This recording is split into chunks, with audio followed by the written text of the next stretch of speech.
All right, so this is Tucker Carlson last night, okay? The night before, he alleges that the intelligence community is so corrupt, and he's got a lot of people out there believing this, Will, okay? Even people on the left saying that the intelligence community is not to be trusted because you had Rumsfeld and Cheney and Bush and even Colin Powell with his little vial of baby powder at the United Nations swearing that there were mobile laboratories making anthrax in Iraq, all for permission to go to war, okay, in an unarmed nation. I mean, it's just, it's so incredible the lengths to which Republicans will go to destroy America's security, right?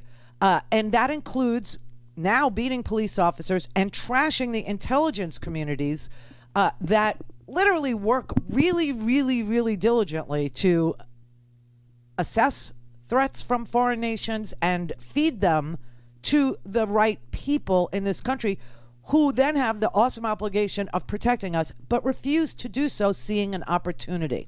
Same thing is going on here, and I'm going to show it to you because last night, the night before, when Tucker Carlson tried to trash the intelligence community, everybody was sitting there scratching their heads and other various body parts and saying, why is he trashing the intelligence community? Why is he doing that? And the uber left wing, well, because the NSA, they spied on Americans. Oh, well,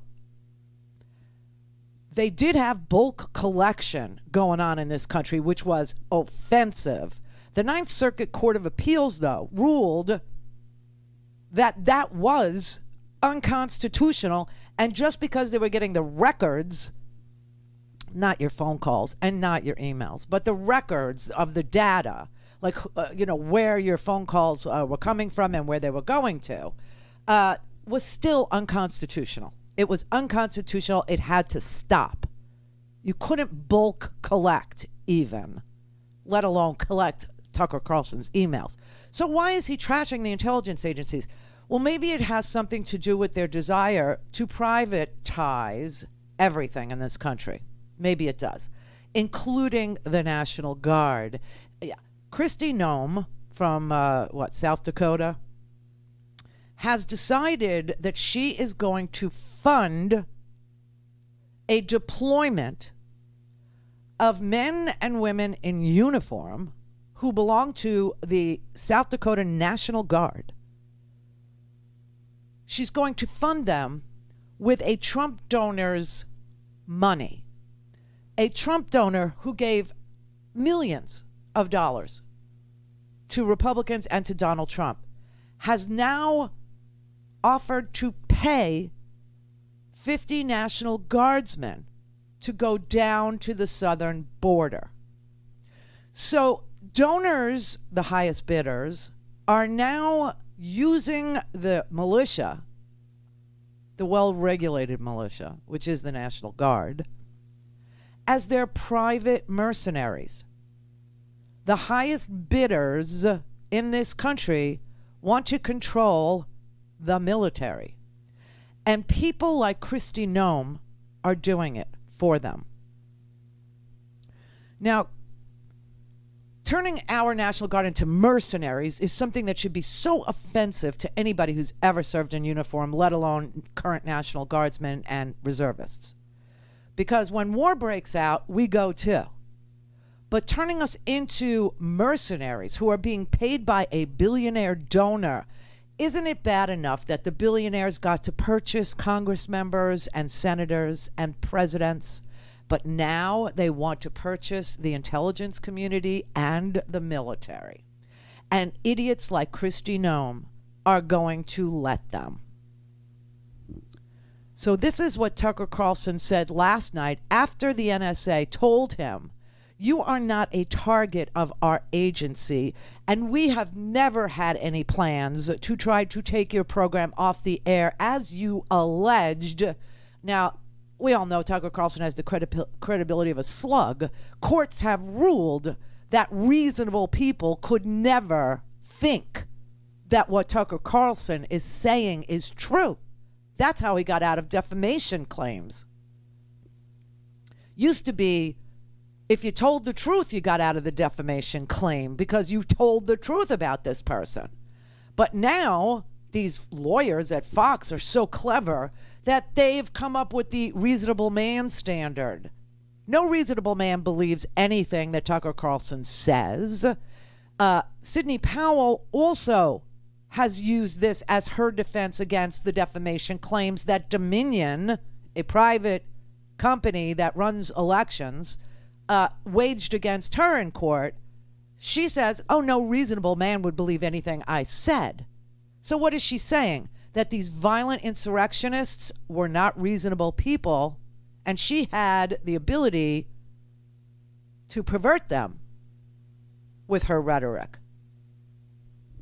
Anyway, the following paragraph, after they deny that they've ever targeted Tucker Carlson, and when they describe what their real mission is, this is the interesting part.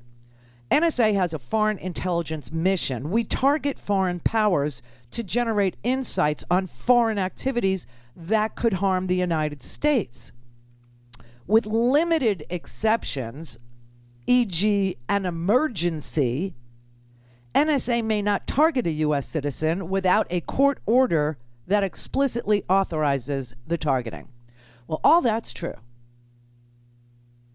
So what does that suggest to you if Tucker Carlson is still insisting that they have seen his emails? After the show last night, after we announced this, other news organizations acted as if it's totally normal for heavily politicized intel agencies to spy on and threaten journalists they disagree with. It's no big deal. Stop whining. But it is a big deal. It is completely wrong, not to mention illegally.